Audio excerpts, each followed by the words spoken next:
Hello friends, welcome back to my YouTube channel. Friends, आज के इस वीडियो में हम एचएसएससी प्रीवियस ईयर एग्ज़ाम में पूछे गए साइंस के कुछ इम्पोर्टेंट क्वेश्चंस को डिस्कस करेंगे। तो आइए वीडियो स्टार्ट करते हैं। हमारा फर्स्ट क्वेश्चन है, वैज्ञानिकों ने आकलन किया कि पृथ्वी की औसत अल्बिडो प्रकाशानुपात दर लगभग है। तो क्या होती है पृथ्वी की औसत अल्बिडो दर? ये होती है 30%। ऑप्शन सी यहाँ पे सही आंसर हो जाएगा। पृथ्वी की औसत अल्बिडो दर होती है 30%। यदि अल्बिडो दर की बात की जाए तो पृथ्वी के प्रत्येक क्षेत्र की या प्रत्येक वस्तु की अल्बिडो दर एक जैसी नहीं होती, यानी अल्बिडो दर प्रत्येक वस्तु की, जैसे कि जंगल, घास के मैदान, कोई भी क्षेत्र हो गया, कोई भी वस्तु हो गई, बर्फ, सागर, रेत, मतलब सबकी अल्बिडो दर अलग अलग होती है। मतलब सेम अल्बिडो दर नहीं होती पृथ्वी पर किसी भी वस्तु की या क्षेत्र की। ऑप्शन सी यहाँ पे सही आंसर हो जाएगा। 30% होती है अल्बिडो दर। नेक्स्ट क्वेश्चन है, कोकीन खालिस्तान पौधे से प्राप्त होता है। तो कोकीन किस पौधे से प्राप्त होता है? तो ये होता है cocaine Erythroxylum Coca. Cocaine Erythroxylum Coca नामक पौधे से प्राप्त होता है। ऑप्शन ए यहाँ पे सही आंसर हो जाएगा। Option A. नेक्स्ट क्वेश्चन पे आते हैं।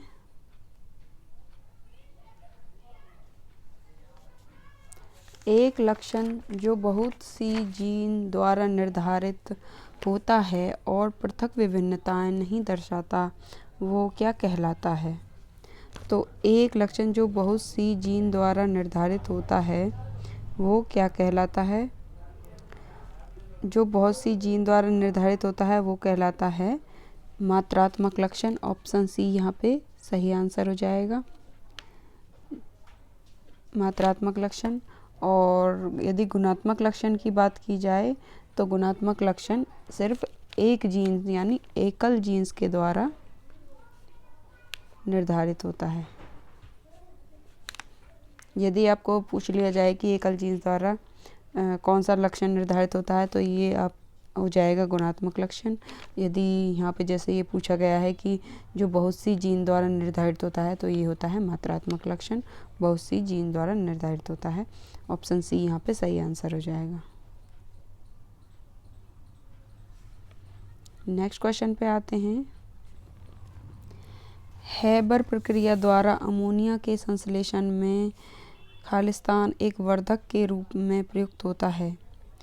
तो हैबर प्रक्रिया द्वारा अमोनिया के संश्लेषण में एक वर्धक के रूप में क्या प्रयुक्त होता है? तो यहाँ पर होता है मॉलिब्डेनम एक वर्धक के रूप में प्रयुक्त होता है। ऑप्शन सी यहाँ पे सही आंसर हो जाएगा। मॉलिब्डेनम एक वर्धक के रूप में प्रयुक्त होता है। और हैबर प्रक्रिया में मतलब क्या होता है कि इसमें नाइट्रोजन और हाइड्रोजन का जो रेशो लिया जाता है वो 1:3 लिया जाता है, नाइट्रोजन और हाइड्रोजन का। फिर इस मिश्रण को गर्म किया जाता है तो अमोनिया बनती है। इसमें एक लोहे के बारीक चूर्ण को एक उत्प्रेरक के रूप में यूज़ करते हैं और मॉलिब्डेनम को एक उत्प्रेरक वर्धक के रूप में प्रयोग किया जाता है। तो यदि आपसे सिर्फ एक उत्प्रेरक के रूप में पूछा जाए तो यहाँ पे क्या लेते हैं? लोहे का बारीक चूर्ण लेते हैं उत्प्रेरक के रूप में, और मॉलिब्डेनम लेते हैं उत्प्रेरक वर्धक के रूप में मिलाया जाता है। तो यहाँ पे ऑप्शन सी सही आंसर हो जाएगा।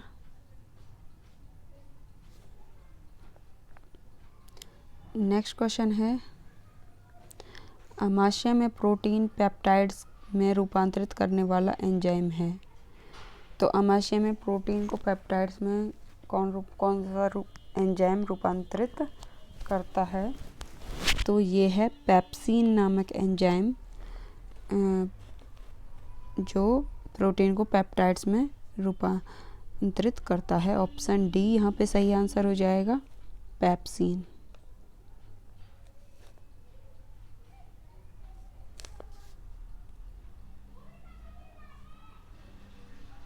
नेक्स्ट क्वेश्चन पे आते हैं। पाश्चुरीकरण है एक। तो पाश्चुरीकरण क्या होता है? ये पाश्चुरीकरण एक ऐसी प्रक्रिया होती है जिसमें किसी भी, जैसे कोई भी भोज्य पदार्थ है, उसे एक टेम्परेचर पर गर्म किया जाता है, मतलब कुछ समय के लिए गर्म किया जाता है और उसे गर्म करने के बाद फिर ठंडा कर लिया जाता है, जिससे इसमें जो सूक्ष्म जीवाणु मौजूद होते हैं वो निष्क्रिय हो जाते हैं। इसके चलते इसे लंबे समय तक संरक्षित रखना संभव हो जाता है। तो ये होती है एक पाश्चुरीकरण प्रक्रिया। तो यहाँ पर पूछा गया है कि क्या होता है पाश्चुरीकरण प्रक्रिया? तो ये होता है उच्च ताप उपचार, मतलब एक गर्म किया जाता है उच्च ताप पर। तो यहाँ पे ये दोनों आंसर सही हो जाएंगे, बी भी और सी भी। भाप उपचार भी सही हो जाएगा, लेकिन यहाँ पे अगर राइट आंसर की बात की जाए तो ऑप्शन सी हो जाएगा, उच्च ताप पर उच्च ताप उपचार, क्योंकि किसी भी भोज्य पदार्थ को एक खास टेम्परेचर पर गर्म किया जाता है ताकि उसमें सूक्ष्म जीवाणु वो मर जाते हैं यानी निष्क्रिय हो जाते हैं, फिर उसे कुछ लंबे समय तक संरक्षित रख सकते हैं। तो यहाँ पे ऑप्शन सी सही आंसर हो जाएगा, ऑप्शन सी।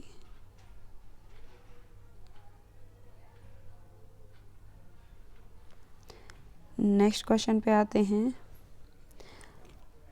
खालिस्तान की उपस्थिति के कारण परागकण जीवाश्मों के रूप में बहुत अच्छी तरह परिरक्षित किए जा सकते हैं। तो किसकी उपस्थिति के कारण जो परागकण हैं वो जीवाश्मों के रूप में बहुत अच्छी तरह परिरक्षित किए जा सकते हैं? तो ये किया जा सकते हैं बीजाणु पराग के कारण जीवाश्मों को बहुत अच्छी तरह परिरक्षित किया जा सकता है। ऑप्शन बी यहाँ पे सही आंसर हो जाएगा, बीजाणु पराग।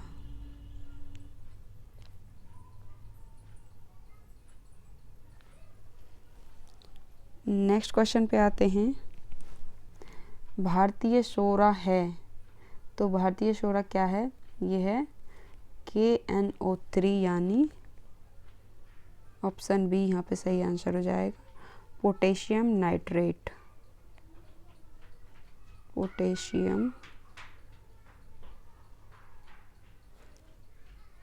नाइट्रेट।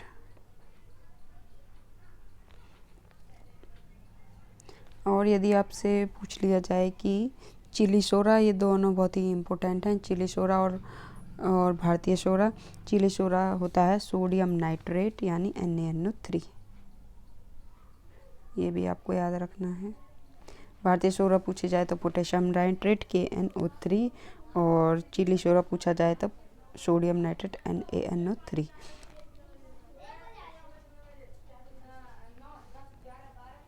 नेक्स्ट क्वेश्चन पे आते हैं। गले के उदरतलीय मध्य रेखा पर चपटी हड्डी का नाम बताइए। तो गले के उदरतलीय मध्य रेखा पर चपटी हड्डी का क्या नाम है? तो स्टर्नम है।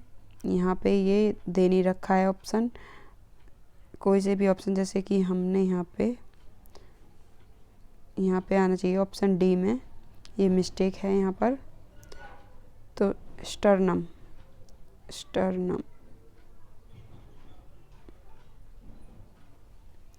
गले के उदरतलीय मध्य रेखा पर चपटी हड्डी का नाम है स्टर्नम। ऑप्शन डी यहाँ पे सही आंसर हो जाएगा।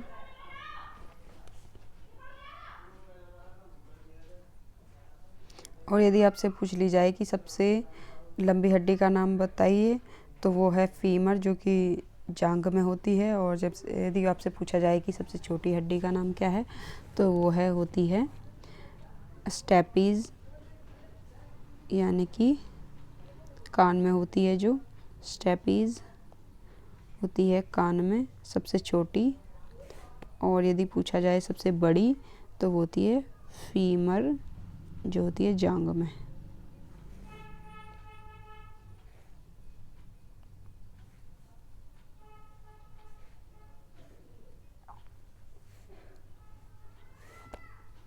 नेक्स्ट क्वेश्चन पे आते हैं। गाय के दूध में उपस्थित प्रोटीन कौन सा है? तो गाय के दूध में उपस्थित प्रोटीन होता है कैसीन नामक प्रोटीन उपस्थित होता है। ऑप्शन सी यहाँ पे सही आंसर हो जाएगा। गाय के दूध में उपस्थित प्रोटीन होता है कैसीन। और यदि आप पर बात की जाए गाय के 1 लीटर दूध में कितना प्रोटीन होता है, गाय के 1 लीटर दूध में 8 ग्राम प्रोटीन होता है। कितना ग्राम? 8 ग्राम होता है। और यदि बात की जाए यहाँ पर बकरी के दूध में कितना प्रोटीन होता है, तो बकरी के 1 लीटर दूध में होता है 8.7 ग्राम, यानी गाय के 1 लीटर दूध से भी ज़्यादा बकरी के दूध में प्रोटीन होता है।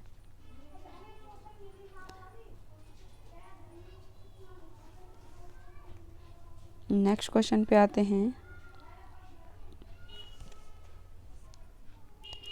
पृथ्वी के चारों ओर अदृश्य गैस की चादर क्या कहलाती है? तो पृथ्वी के चारों ओर अदृश्य गैस की चादर क्या कहलाती है? यहाँ पर हमें ऑप्शन दिए गए हैं आयन मंडल, क्षोभ मंडल, समताप मंडल, वायुमंडल। तो ये आयन मंडल, क्षोभ मंडल, समताप मंडल ये सभी वायुमंडल की परतें हैं। और ऑप्शन डी यहाँ पे सही आंसर हो जाएगा। पृथ्वी के चारों ओर अदृश्य गैस की चादर कहलाती है वायुमंडल। Option D is the right answer.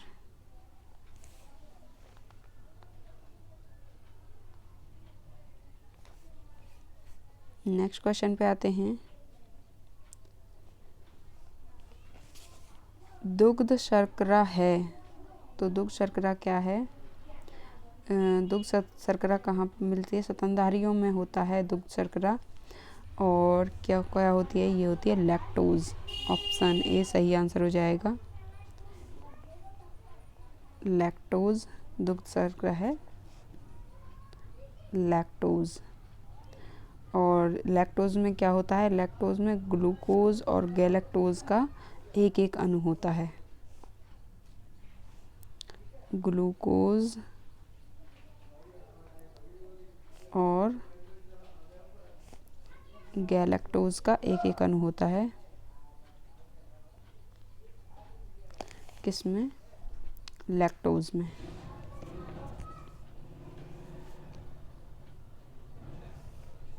Next question है सुक्रोज है। सुक्रोज क्या है?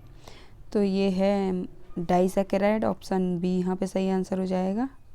सुक्रोज क्या होता है? डाइसैकेराइड होता है। और जो सुक्रोज का केमिकल फॉर्मूला है वो क्या होता है? C12H22O11, यानी कि इसमें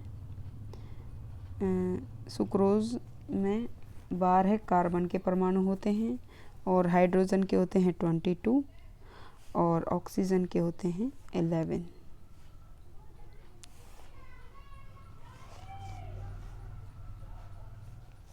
नेक्स्ट क्वेश्चन है आंतरिक ग्रह कहलाने वाला ग्रहों का समूह कौन सा है? तो आंतरिक ग्रह कहलाने वाले ग्रहों का समूह है बुध, शुक्र, पृथ्वी और मंगल। तो ऑप्शन डी यहाँ पे सही आंसर हो जाएगा। आंतरिक ग्रह कहलाने वाले ग्रहों का समूह बुध, शुक्र, पृथ्वी और मंगल।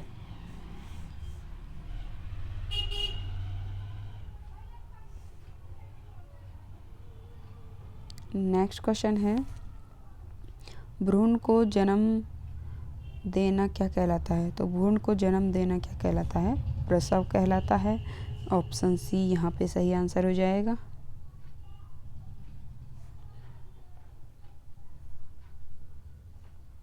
प्रसव।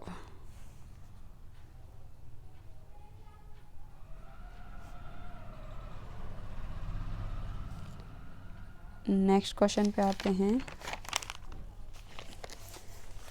नीली क्रांति किससे संबंधित है? तो नीली क्रांति संबंधित है मछली उत्पादन से। ऑप्शन डी यहाँ पर सही आंसर हो जाएगा। नीली क्रांति संबंधित है मछली उत्पादन से।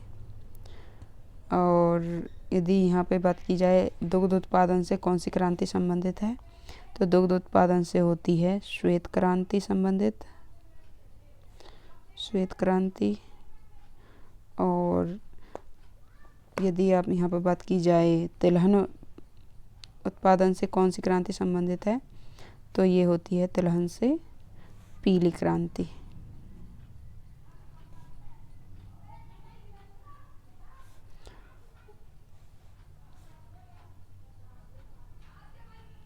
तो यहाँ पे पूछा गया है हमें नीली क्रांति संबंधित है मछली उत्पादन से। ऑप्शन डी सही आंसर हो जाएगा। नेक्स्ट क्वेश्चन पे आते हैं। खालिस्तान एंजाइम ग्लूकोज को इथाइल अल्कोहल और कार्बन डाइऑक्साइड में रूपांतरित करता है। तो कौन सा एंजाइम ग्लूकोज को इथाइल अल्कोहल और कार्बन डाइऑक्साइड में रूपांतरित करता है? तो ये है जाइमेज एंजाइम ग्लूकोज को इथाइल अल्कोहल कार्बन डाइऑक्साइड में रूपांतरित करता है। ऑप्शन बी यहाँ पे सही आंसर हो जाएगा, जाइमेज एंजाइम। तो यहाँ पर आपके इसकी रिएक्शन दिखा देते हैं। C6H12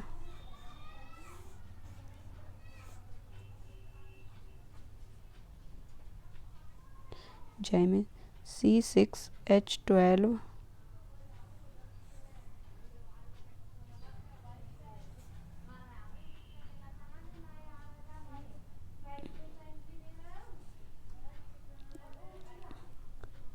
C6H12O6 क्या है ये? ग्लूकोज। क्या बन जाएगा इससे? 2C2H5OH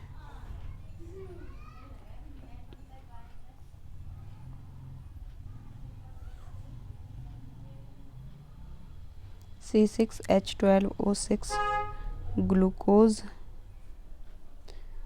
2C2H5OH यानी इथाइल अल्कोहल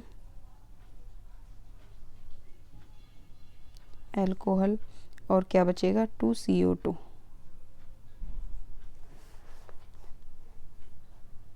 ये इसकी रिएक्शन होती है। नेक्स्ट क्वेश्चन पे आते हैं। गेहूं की बैंकिंग गुणवत्ता किसके कारण होती है? तो गेहूं की बैंकिंग गुणवत्ता होती है जो वो किसके कारण होती है? ये होती है ग्लूटेन के कारण। ऑप्शन बी यहाँ पे सही आंसर हो जाएगा। ग्लूटेन के कारण जो गेहूं की बैंकिंग गुणवत्ता होती है। और ग्लूटेन ये क्या होता है?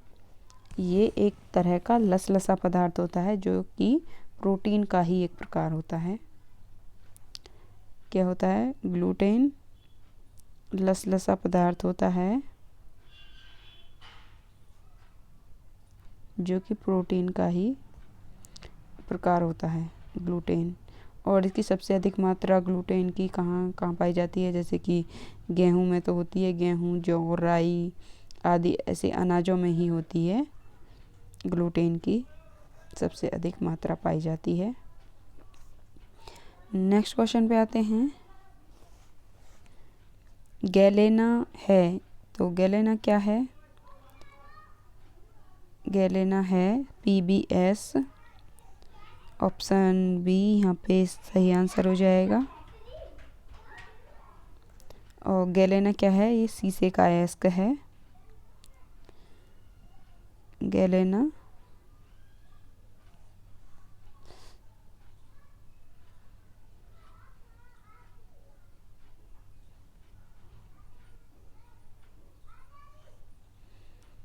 ऑप्शन बी यहाँ पर सही आंसर हो जाएगा। और गैलेना शीशे का अयस्क होता है। नेक्स्ट क्वेश्चन पे आते हैं।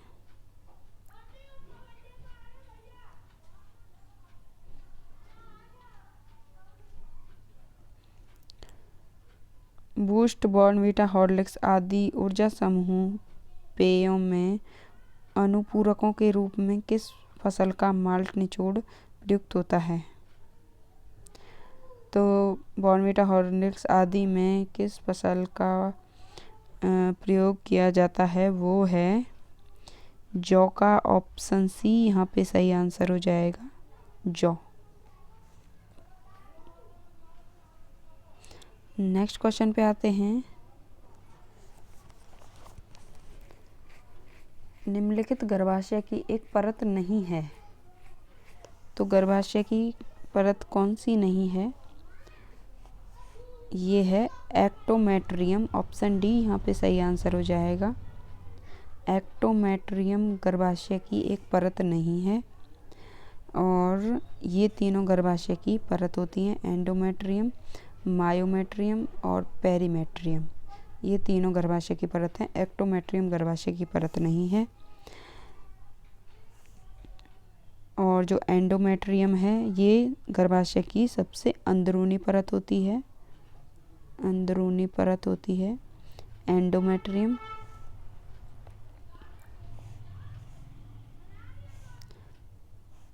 और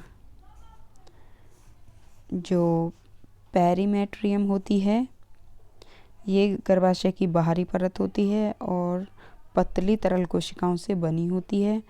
और यदि बात की जाए मायोमेट्रियम की, तो ये मध्य गर्भाशय परत होती है जो कि चिकनी मोटी मांसपेशियों की कोशिकाओं से मिलकर बनी होती है। यदि आपसे पूछी जाए कि गर्भाशय की अंदरूनी परत कौन सी है, तो ये होती है एंडोमेट्रियम।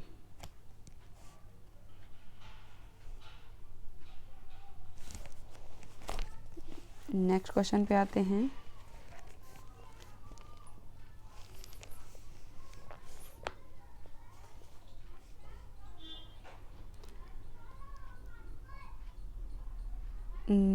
हरित गृह प्रभाव का कारण क्या है? तो हरित गृह प्रभाव का कारण क्या है? इंफ्रारेड किरणें, IR। हरित गृह प्रभाव को क्या कहा जाता है? इसे ग्रीन हाउस प्रभाव भी कहा जाता है। ऑप्शन ए यहाँ पे सही आंसर हो जाएगा, IR, इंफ्रारेड रे। और हरित गृह प्रभाव को ग्रीन हाउस इफेक्ट भी कहा जाता है, ग्रीन हाउस इफेक्ट भी कहा जाता है हरित गृह प्रभाव को। और जो ग्रीन हाउस गैसों में कौन कौन सी गैसें शामिल होती हैं?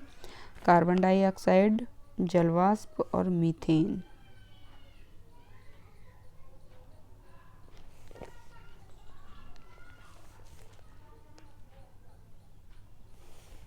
नेक्स्ट क्वेश्चन पे आते हैं। जब हृदय की मांसपेशियों को पर्याप्त ऑक्सीजन नहीं पहुंचती तो तीव्र छाती के दर्द के लक्षण दिखते हैं, वह क्या कहलाता है?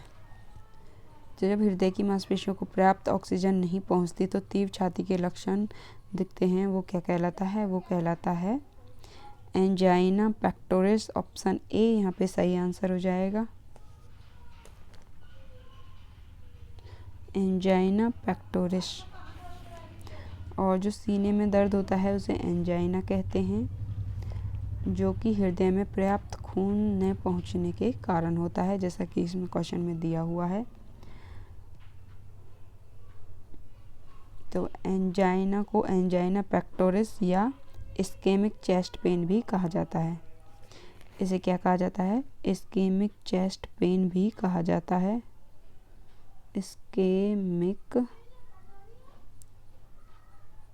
चेस्ट पेन भी कहा जाता है एंजाइना पेक्टोरिस को। और ये क्या है? ये हृदय रोग का ही एक लक्षण होता है। और जो एंजाइना उसके लक्षण क्या क्या होते हैं? जैसे कि सीने में दर्द, सीने में दबाव, जलन महसूस होना। और जिसको एंजाइना पेक्टोरिस होता है उस व्यक्ति की बाहों में भी दर्द हो सकता है, कंधे में भी, पीठ में भी दर्द हो सकता है।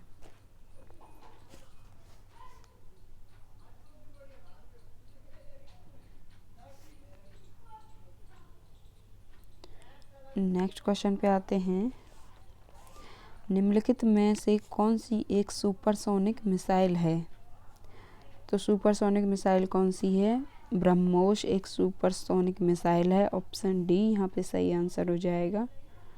ब्रह्मोस एक सुपरसोनिक मिसाइल है और इसे किस किस में कैसे प्रयोग किया जाता है? इसे पनडुब्बियों, लड़ाकू विमानों और युद्ध तोपों और ज़मीन से भी दागा जा सकता है। और यह मध्यम रेंज की एक रैमजेट सुपरसोनिक मिसाइल होती है ब्रह्मोस। ऑप्शन डी यहाँ पे सही आंसर हो जाएगा।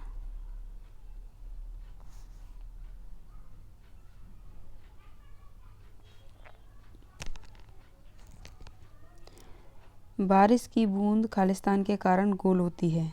तो बारिश की बूंद किसके कारण गोल होती है? ये होती है जल के पृष्ठीय तनाव के कारण। ऑप्शन डी यहाँ पे सही आंसर हो जाएगा। बारिश की बूंद के गोल के होने के कारण जल का पृष्ठीय तनाव।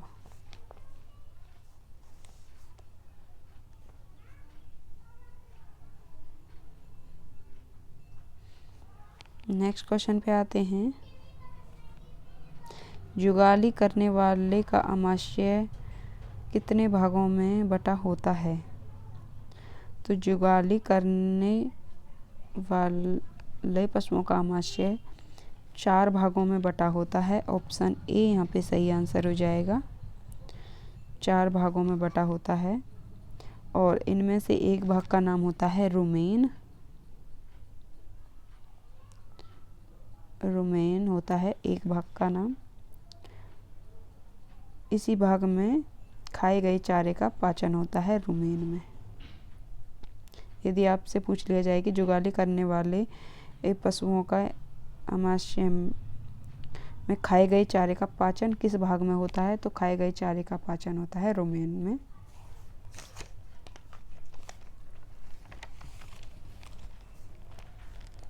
नेक्स्ट क्वेश्चन पे आते हैं। एक विद्युत विभव के अंतर्गत कलिलीय कणों की गति कौन सी गति कहलाती है? तो एक विद्युत विभव के अंतर्गत कलिलीय कणों की गति ब्राउनियन गति कहलाती है। ऑप्शन ए यहाँ पे सही आंसर हो जाएगा। ब्राउनियन गति कहलाती है कलिलीय कणों की गति, ब्राउनियन गति। और ये ब्राउनियन गति क्या होती है? ये किसी भी जैसे तरल पदार्थ होता है कोई भी, उसमें जो कण तैरते रहते हैं उनकी टेढ़ी मेढ़ी गति को ही ब्राउनियन गति कहते हैं।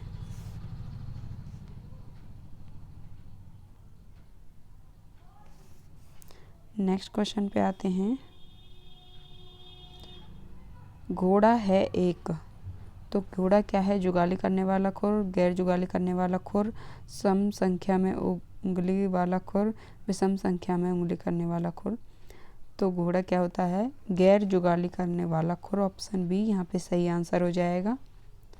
गैर जुगाली करने वाला खुर होता है घोड़ा।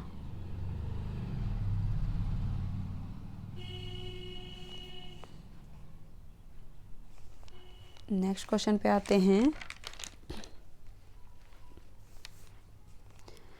सौर भट्टी में प्रयुक्त दर्पण का प्रकार है। तो सौर भट्टी में किस प्रकार का दर्पण प्रयुक्त होता है? तो ये होता है अवतल दर्पण। ऑप्शन बी यहाँ पे सही आंसर हो जाएगा। सौर भट्टी में अवतल दर्पण का प्रयोग किया जाता है। और सौर भट्टी में जो सूर्य का प्रकाश को केंद्रित करने के लिए इस अवतल दर्पण का प्रयोग किया जाता है। यदि आपसे पूछ लिया जाए सूर्य के प्रकाश को केंद्रित करने के लिए किस दर्पण का उपयोग किया जाता है, तो यहाँ ये भी अवतल दर्पण का प्रयोग किया जाता है। ऑप्शन बी यहाँ पे सही आंसर हो जाएगा। क्योंकि जो अवतल दर्पण होता है वो सूर्य की किरणों को वस्तु पर फोकस करके उसे ताप प्रदान करता है। अवतल दर्पण सूर्य की किरणों को वस्तु पर फोकस करके उसे ऊष्मा यानी ताप प्रदान करता है।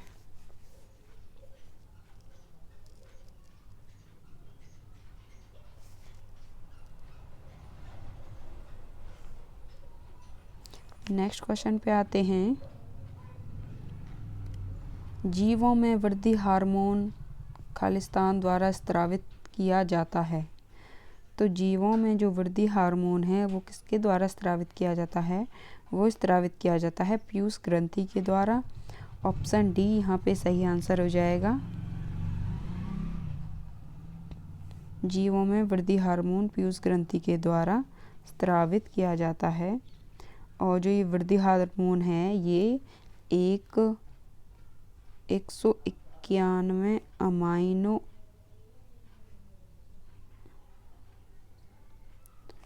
अमाइनो अम्लों वाला एकल श्रृंखला का पॉलीपेप्टाइड होता है। क्या होता है? पॉलीपेप्टाइड। एकल श्रृंखला का पॉलीपेप्टाइड होता है।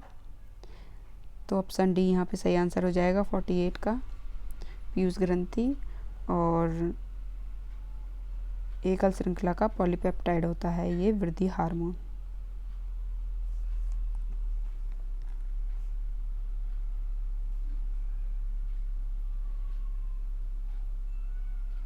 नेक्स्ट क्वेश्चन है,